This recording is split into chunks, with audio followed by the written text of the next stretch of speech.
I wonder if there's a sense check that you have for yourself when you're rolling out a new solution or you're coming up with a new strategy.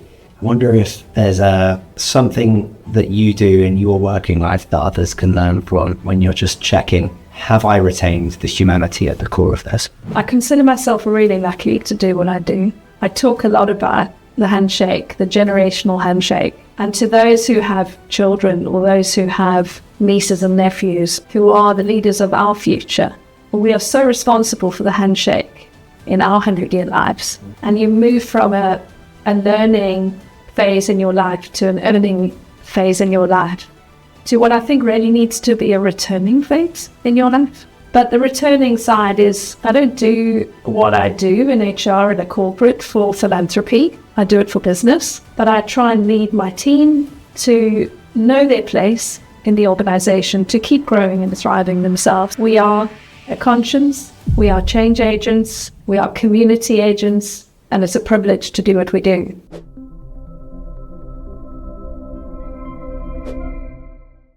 This episode is brought to you by Instant Impact.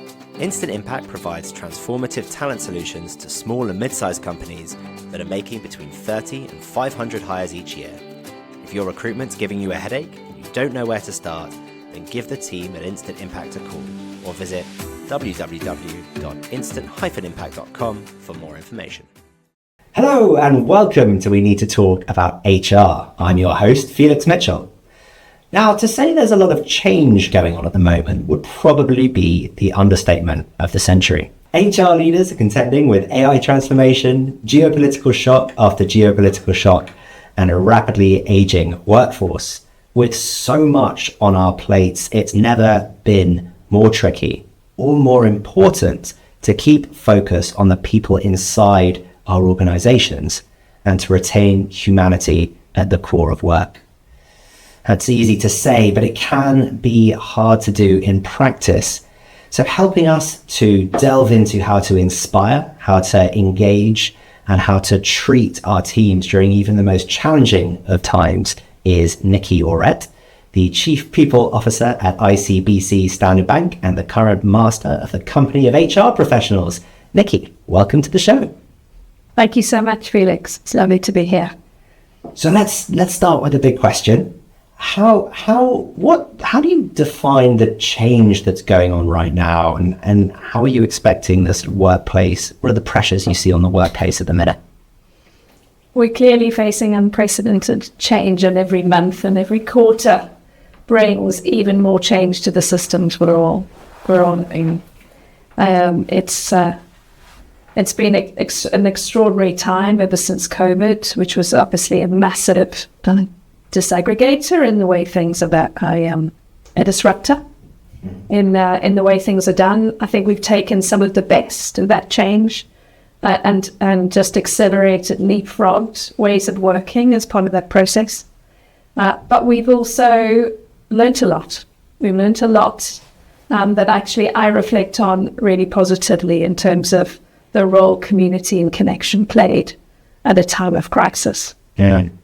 What we see now is a lot more determined acceleration around the digital environment, what that gave us in terms of learning. I think organizations are leveraging significantly in terms of how they drive technology change in the organization. That digital revolution is transforming our workplace and in an unprecedented way. So the world of work is requiring us to think a lot differently about the future. HR professionals, I think, are still at the core of that. We were at the core of supporting humanity at a time of crisis, and we now have an absolutely critical role to play to drive business sustainability in the way that people are fitting in to that digital equation. Yeah, it feels like such a pivotal time for businesses, but also for the function. It feels, to me, sometimes it feels almost more acute than it did during COVID. With COVID, it felt like there was a ball in the air and there was just no one to catch it apart from people functions. Yeah. But it feels now that with the right people to manage that change, And we have that seat at the table that we've been clamoring for the last 2 decades. What do HR leaders need to do to step up to the plate? So I think there are a lot of things that come to the fore, because I agree that the commercial case for what we do in HR needs to be clearer than ever. That clarity, that conscience, and that change agent, those 3 C's that I think come to mind in terms of our role, is absolutely key. I think that the digital revolution is changing not just the skills of the future that we need to think about, and being one step ahead around designing organizations of the future and what that means for people's roles in it, the capability equation, and how we make sure humans are doing the things that humans are good at, and that we're leaving the digital tech, the bot, the AI to accelerate the capability equation in its own right, to drive productivity, to drive efficiencies in organizations, but leaving humans at the heart of what I would call good work principles. And I think HR's role, some of it just stripped right down to the basics again. I think sometimes we can overcomplicate, and we can try and be really clever about, we're going to design your skills of the future, your future target operating models. Of course, the OD role is so critical. And we are the professionals that can partner to think about what is the best organization model here. Who are the right people in the right roles doing the right things? I was having a conversation with our incoming CEO, we've got a new CEO joining our organization soon. And he was, his opening words to me, which was obviously music to my ears, was, you as HR, you are driving the productivity and the profitability of this organization. HR is the driving force of profitability in this organization. Wow. That's not an invitation to partner for commercial success, for sustainability, for people engagement, and to enable, to create an environment where people can thrive, then I don't know really what is. That is a license to operate. That is a powerful statement for an incoming CEO. I think there are going to be a lot of people listening to this who envy you in that position. But it puts a level of responsibility and accountability on you there. So I'd love to unpack some of those pieces that you introduced there. That human role. What's the role of a human within this sort of digital change, and then you also brought in the capability equation as well. So either in any of your many roles, it's really interesting just to see. So when digital change is coming in, how do you figure out where the role of the human is, and how do you account for the fact that might change 6 months down the line, or a year down the line, 2 years down the line? So I think there are 2 angles to look at this. There's 2 lenses, and I think one needs to look at it from the shoes of the human in work, and then one has to look at it from the recipient of the contribution of humans in work. So it's the business case, and it's the personal case for humans in work. And I think on the personal level, it really boils down to some of the fundamentals. I think there are things that we can teach bots empathy. We are already seeing a humanizing of digital partners in a way that is driving efficiency, and I appreciate all of that. But we need to make sure that the AI revolution is a force for good for humans in work. At the end of the day, people work for security. They work for self-actualization. They work for growth. They work for community, creating environments where people are fulfilled and satisfied at work, where they feel fairly paid and fairly treated. They feel safe. They feel secure, that they feel well in the workplace, that they can participate and progress and grow as individuals, that they can grow themselves and give back in the process, that their growth is not just growth for them, but it's growth for their families, it's growth for their communities. and ensuring people have a voice and autonomy in what they do. In other words, a choice as to what they do. I think those are all really fundamental work principles that just have to be observed alongside the digital revolution.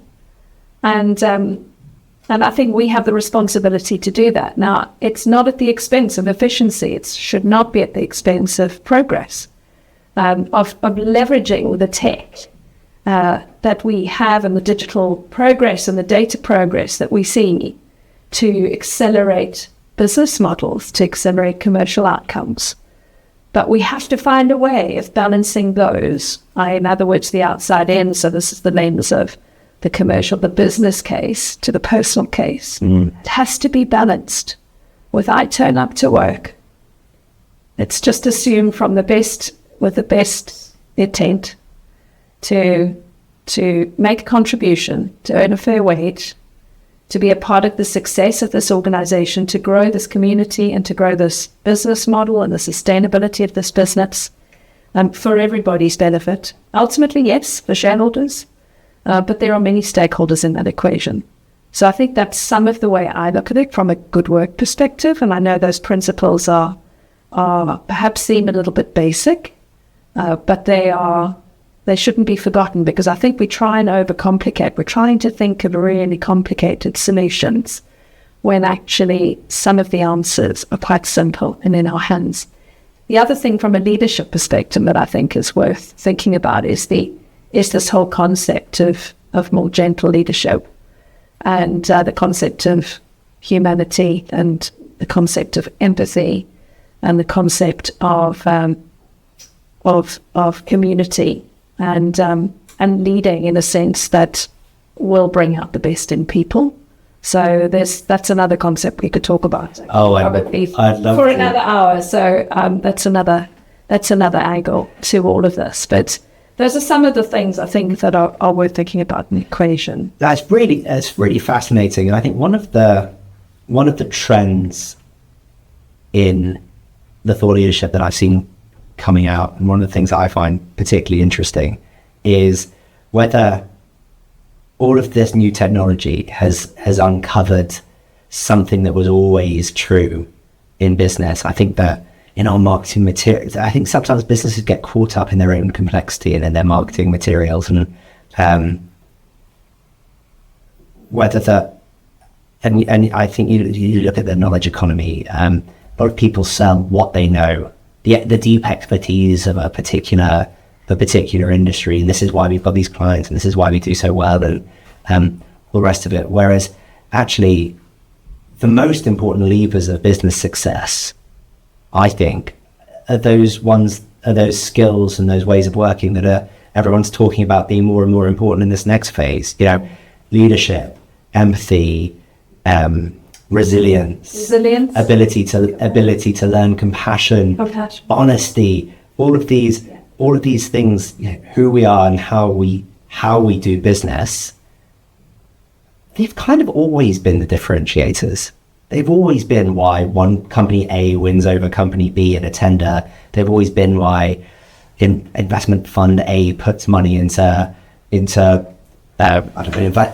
fund B to get things going. And I wonder whether the sort of commoditization of knowledge that AI brings along is sort of exposing that and kind of exposing our overcomplication in a way. I think it is. And I think there's room for it all. I see I'm very comfortable operating in the grey. So for me, I know that one needs to be agile. One needs to be really kind of almost, this word ambidextrous as a leader has come out in recent research and some of the forums that I'm in at the moment. And that's about being able to solve for the day, but also deliver for the future. That's interesting. And being able to hold that in any day that you're actually tactically solving. You're making calls for operational reasons, but you're also innovating at the same time for the future, and the ability to do that. And again, we can overcomplicate it and strip it back to the who we are, what do we stand for, the role of purpose in any organization. Can we clarify that? Can the people working within the machines, can the machines within the humans Can we be very clear that we're all operating in line with our fundamental purpose, who we are, what we stand for, and living that? Because there's, again, nothing more powerful than not just humanity in work, but purpose lived. And I think that stripping right down to our purpose and seeing an alignment in values and culture and behaviors between who we are, what we stand for in our own individual roles in organizations, but ultimately where an organization is going to. We know that alignment's key. That's not new. It's been key in culture, change work, for decades, frankly. But I think, it does require, once again, that sort of thought, don't forget the basics. Let's be smart, let's innovate, let's be creative. Creativity and innovation component side, we know are the elixir to the future and to success. But let's be really clear about our roles in that. And I think leaders who do that and continually contextualize and provide that context for people, I think, then they give people the guardrails to operate within. They give people more confidence to innovate and lead. If we share knowledge, we know if knowledge is power, but it's also context. Knowledge gives people the sort of information they need for a system to respond collectively and individually. All in the same direction. So, I mean, some of those things are basic. So relationships, information, and connection, they're all really critical ingredients to getting people to operate, whether a leader is present or not, to all deliver a collective outcome. Absolutely. And I'd just like to pull us back a little bit to the somewhat unique role that HR can play. And obviously HR has always been big agents of transformation programs in businesses, but to me it feels like we're going to be going through more of a sort of iterative, almost like an agile version of transformation rather than one big shift here and then 3 years later another one. And that means challenging conversations. It means some people losing their jobs. It means divestments and restructuring and all of the more challenging side of HR. And I wonder if you've got any advice to other HR leaders who aren't yet in that world, or maybe they are in that world. How do you build a workforce that's more resilient to that sort of continual change? The word resilience is coming up a lot in the research, and we're all learning the hard way. Actually, we've had to pull together resilience in leadership, but resilience for each of us individually and collectively is absolutely the competitive advantage. So I think both ourselves in sort of almost future-proofing ourselves in the world of work, I think resilience is key, and I think it does start with oneself. And we all learn from experiences, and some of those can be tough experiences and some of them can be lucky experiences, so that both the positives and the negatives are all learning experiences for us. Personally, I think, as I say, it starts with oneself, and there's a lot we need to know what our own boundaries are and what our own triggers are for being able to tackle some of the challenges that come our way. But I think that supporting each other is another part of the resilience equation. So there's you and your resilience, there's your resilience in a team, there's your resilience as a leader, and actually all of these things need to come to the fore in particularly challenging times. You said the word community earlier, speaking about the workplace. It really rang out for me, and it's sort of fostering that workplace community part of the answer here. I really think it is. I think some of us are wired on the face of it to be much tougher than others. In reality, I think we've all got a tipping point, and that's my point about being able to manage your tipping point from a personal resilience perspective. And what there are days where And I spend a lot of time connecting with people. And my job, I spend a lot of time talking to people inside the organization and outside. And I thrive on that. And I feel part of a community. And that's what helps. It literally drives me out of bed every morning. And it helps me thrive as a professional and as a professional in business. But I know when I need to also pull back and recharge and give myself license to go back out there with confidence and connection. But community for me is absolutely everything at the heart. I know we work in a very dispersed way now, and we will never go back to the way we used to work, or turning up in face-to-face around the table for every meeting we would ever have. But it's really important that people feel a part of something and a part of a community, even if they prefer to work individually and they prefer to connect in a different way.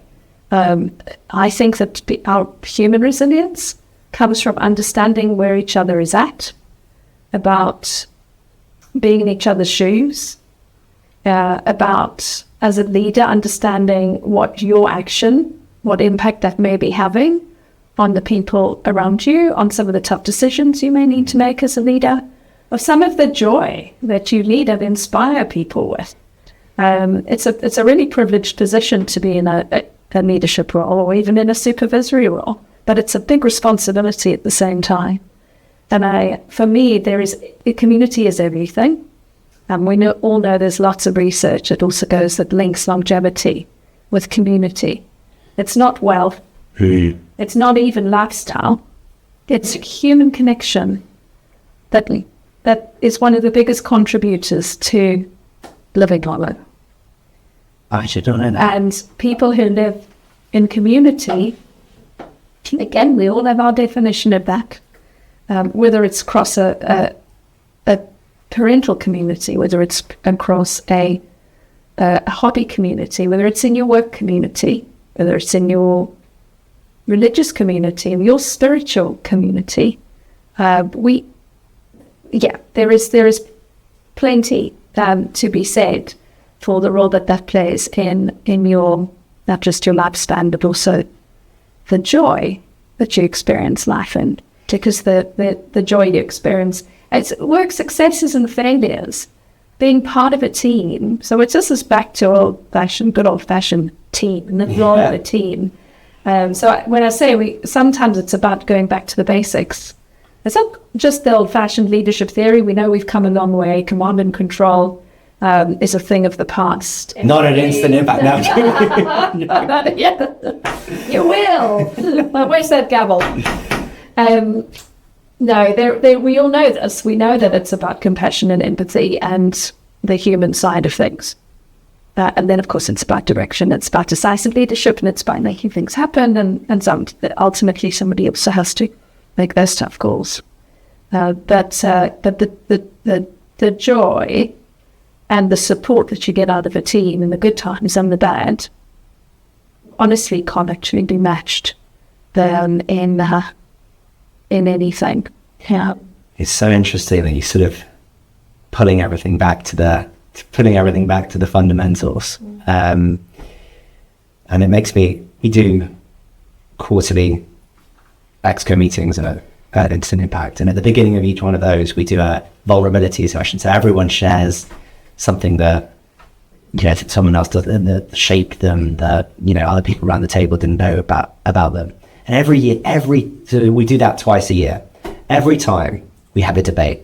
Should we get rid of it this time? We've got so much to cover. We can't really do half an hour going through all of these bits. Yeah. Every year we decide to keep it. We keep it in. And then every time afterwards, we're like, let's never skip that bit. And then 6 months later, we say, should we skip that bit again? But you feel different at the end of that half hour or hour, or however long we choose to do it for, than you do at the beginning. And I think that's such a simple concept. Yeah. And we know how vulnerability breeds connection. Yeah, it does, because you will always recognize in another human something that you're experiencing. And then it's a bit like the kind of concept of a problem shared as a problem solved. We all know that it was okay not to be okay. during COVID, and we nurtured this culture of speaking up and checking in and sharing our mental health and speaking where about we're at, and we're all much more comfortable. We're not there yet, but we're in a good place. I think a healthy workplace anyway. Good cultures are much more comfortable about speaking up about how you're feeling, but again in a structured way, in an appropriate way, knowing where the boundaries are between work and perhaps actually someone's more extreme need. Yes, we can't, we're still looked to for the advice and for the support when things are feeling tough in an organization. And that role of ours hasn't gone away either. We have it outsourced. That we have the luxury, I know, in my HR team of all being co-located together and still being, people can still walk down to find a face in HR and look for advice and quite possibly be connected to an online information source and ultimately can self-serve their way out of a particular problem. And that's probably the most efficient way to get it done. But our people really value still knowing who HR is and where to come to for a human arts. And that's it, we're constantly redefining HR seems to be constantly redefining the job title, but I hope that in that chasing of profit and productivity, I hope we don't lose the human side to things. So I'm a little aware of time. We've only got time maybe for closing thoughts, but I wonder if there's a sense check that you have for yourself when you're rolling out a new solution or you're coming up with a new strategy. I wonder if there's something that you do in your working life that others can learn from when you're just checking, have I retained the humanity at the core of this? I consider myself really lucky to do what I do. I think working in the people and culture space in this day and age is one of the most exciting times to be involved in business and leading change and leading engagement and creating environments where people can thrive with all the basic good work principles in mind. So for community impact, for individual impact, for organization and business impact, I think it's never been such an exciting time to lead in HR, to lead in the people and culture space, to be creative in our thinking, to be curious in our thinking, to lead innovation, to be partners in innovation, knowing that ultimately we are stronger together than we are apart. And we are responsible for our future. I talk a lot about the handshake, the generational handshake. And to those who have children or those who have nieces and nephews or have godchildren who are coming, in their early teens, some much younger, who are the leaders of our future. We are so responsible for the handshake in our 100-year lives. I really believe that we know we're all living longer, we're working longer. And you move from a learning phase in your life to an earning phase in your life to what I think really needs to be a returning phase in your life. And I feel I'm on the cusp of that phase in my life. Unfortunately, I'm still having a 12-year-old. I still need to earn. And we are all living longer. So we have to be kind of really sensible about how we want to live our lives and what responsibility that brings. But the returning side is, I don't do what I do in HR in a corporate for philanthropy. I do it for business. But I try and lead my team to know their place in the organization, to keep growing and thriving themselves. If they're role modeling that in the organization for other functions and in the business more broadly, then job done. We are a conscience We are change agents. We are community agents, and it's a privilege to do what we do. So that's the way I try and lead my team. Empower them to think on their feet, give them context in the system to be able to make good decisions, whether I'm present or not. To be the challenge, to be the voice, and to take responsibility for building that resilience, supporting resilience in the organization and in leaders, and shaping the future. Shaping the future for the next generation. Responsibility, but it's ours, and I know we can do it. Absolutely. Well, if not us, then who? Indeed. Exactly. Nicki, thank you so much for coming on the show. This has been so much fun. Okay. Likewise, Finn. Delight to meet you. Thank you. Thanks for the invite.